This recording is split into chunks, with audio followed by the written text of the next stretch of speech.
What you're about to see will change how you think about the 65,000-year mystery, Australia's lost megafauna. Stay with us. Wombat की कल्पना करें, प्यारा, गोलमटोल, एक कुत्ते जितना बड़ा। अब उसके पूर्वज की कल्पना करें, एक गैंडे के आकार का दानव जो अपने पैरों तले ऑस्ट्रेलियाई धरती को कंपा देता था। और कहीं ना कहीं एक इंसान को उस प्राणी की आंखों में झांकना पड़ा होगा। आगे जो हुआ वो आपकी हर धारणा को बदल। स्वागत है प्राचीन ऑस्ट्रेलिया में। वो झुलसा हुआ लाल रेगिस्तान नहीं जिसे हम आज जानते हैं, बल्कि घने नम वर्षा वनों से ढका एक महाद्वीप। इस हरे भरे वितान के नीचे धरती कांपती है। ये है ऑस्ट्रेलियाई महाजीवों का साम्राज्य।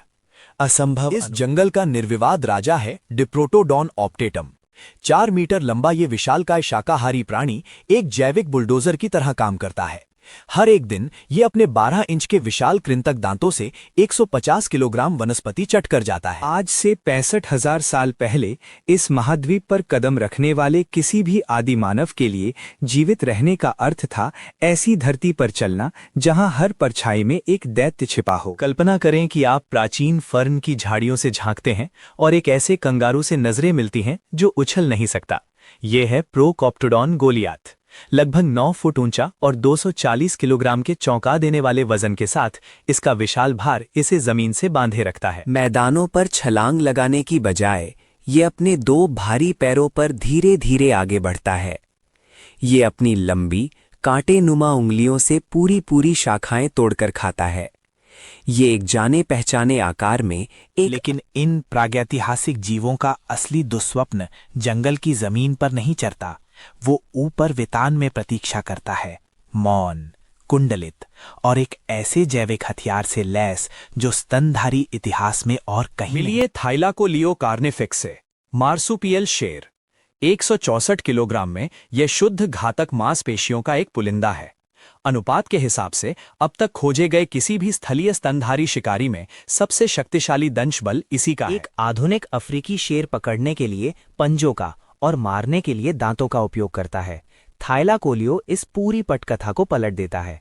ये शाखाओं से कूदता है और अपने हड्डी तोड़ जबड़ों का उपयोग मारने के लिए नहीं बल्कि एक बार शिकार को स्थिर कर लेने के बाद मार्सुपियल शेर अपने असली हथियार तैनात करता है, अर्धविरोधी अंगूठों पर स्थित विशाल वापस खिंचने वाले नाखून।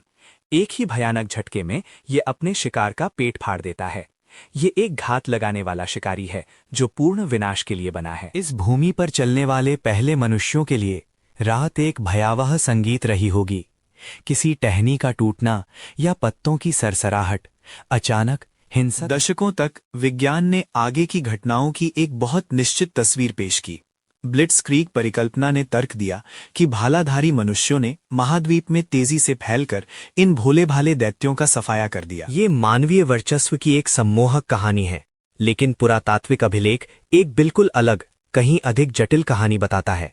आदि मनुष्यों ने ऑस्ट्रेलिया के दानवों का रातों रात सफाया नहीं किया। वे 20,000 साल तक उनकी परछाइयों में जीते रहे। मानव शिकार के ठोस प्रमाण व्यवस्थित रूप से बिखरते चले गए। 1984 में शोधकर्ताओं को स्प्रिंग क्रीक में एक डिप्रोटोडॉन का दांत मिला जिस पर मानव कसाई के निश्चित निशान जैसे लगते थे। ये ब्लिट्सक्रीग का परम प्रमाण था। लेकिन 2020 में ग्रिफिथ विश्वविद्यालय के शोधकर्ताओं ने उसी दांत को उच्च परिशुद्ध का स्टीरियो माइक्रोस्कोप के नीचे रखा। पत्थर के औजार के स्पष्ट कटाव के निशान गायब हो गए। उनकी जगह थे कहीं छोटे जीव के लहरदार उभरे हुए खांचे। वे भाले के निशान नहीं थे, वे मार्सुपियल मेहतरों के कुतरने के निशान थे, जैसे प्राचीन क्वाल जो उस दैत्य के प्राकृतिक मृत्यु के बाद उसकी हड्डियां चबा रहे थे। मानव नरसंहार निरंतर शिकार अभियान की बजाय आदि ऑस्ट्रेलियाई आदिवासी इन दैत्यों को सतर्क श्रद्धा से देखते थे। अर्नेम लैंड में जुलेरी शैल चित्र परिसर में प्राचीन गेरू चित्र एक भारी भरकम शिकारी को दर्शाते हैं जिसका थूथन चपटा है। थाइलाकोलियो की अचूक रूपरेखा। इन प्राणियों की स्मृति समय के पार गूंजती है। अडन्या मथाना लोग आज भी यामुटी की स्वप्नकाल की कहानियां सुनाते हैं। एक विशाल खतरनाक प्राणी जिसका उपयोग बच्चों को रात में भटकने से रोकने के लिए किया जाता था। 65,000 साल पुरानी चेतावनी उस युग से जब मनुष्य स्वयं शिकार ये था। एक गहरा रहस्य उठाता है। यदि आदि मनुष्य इन विशालकाय जीवों का व्यवस्थित शिकार नहीं कर रहे थे तो पुरातत्वविद प्राचीन मानव शिविरों के पास प्रागैतिहासिक जानवरों की हड्डियां क्यों ढूंढते रहते हैं? उत्तर अक्टूबर 2025 में रॉयल सोसाइटी ओपन साइंस के एक अभूतपूर्व अध्ययन में आया। जीवाश्म विज्ञानियों ने पश्चिमी ऑस्ट्रेलिया की मैमथ गुफा से एक प्रसिद्ध विशाल कंगारू की हड्डी की फिर से जांच की, जिसे लंबे समय से मानव आधुनिक 3D स्कैनिंग ने एक चौंकाने वाला मोड़ उजागर किया।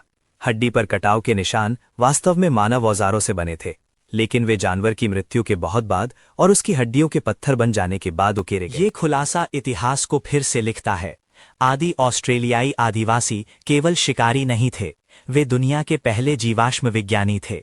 हजारों साल पहले वे उन दैत्यों के जीवाश्म अवशेषों को सक्रिय रूप से खोद रहे थे और संग्रहित कर रहे थे, जो वे इन विशाल पत्थर बनी हड्डियों को पूरे परिदृश्य में ले जाते थे, प्रतीकात्मक अनुष्ठानों के लिए या औजार बनाने के लिए। उन्होंने पहचाना कि ये अवशेष पौराणिक अनुपातों की एक जब 19वीं सदी के उपनिवेशवादी आए तो उन्होंने आदिवासी लोगों को जमीन में विशाल जीवाश्मों की ओर इशारा करते और उन्हें पौराणिक बन्निप की हड्डियां बताते देखा। ये मिथक जन्मा था प्राचीन मनुष्यों द्वारा प्राचीन दानवों की खोज से। लेकिन सबसे बड़ा सवाल अभी भी बाकी है। यदि मानव ब्लिट्जक्रीग ने ऑस्ट्रेलियाई महाजीवों का सफाया नहीं किया तो 3 टन के वॉम्बैट और अंगूठे के पंजे वाले शेरों का अंत हत्यारा कोई भाला नहीं था, ये एक घातक 20,000 साल लंबी चिमट के थी। 2019 के एक अध्ययन ने खुलासा किया कि पृथ्वी की जलवायु बदल रही थी, धीरे धीरे हरे भरे महाद्वीप को एक सूखते बेपस परिदृश्य में बदल रही। जैसे जैसे प्राचीन वर्षावन सूखते गए, महत्वपूर्ण मीठे पानी की झीलें वाष्पित होने लगीं। मनुष्य और महाजीव दोनों एक भयावह पलायन पर मजबूर हुए। जीवित रहने के लिए उन्हीं सिकुड़ते मरुद्यानों 40,000 से 46,000 साल के बीच ये नाजुक पारिस्थितिक सीमा अंततः टूट गई। पानी खत्म हो गया। दैत्य, जिन्हें प्रतिदिन सैकड़ों किलोग्राम भोजन और पानी चाहिए था, बस भूखे मर गए। लेकिन उनके विलुप्त होने की त्रासदी तो बस शुरुआत थी।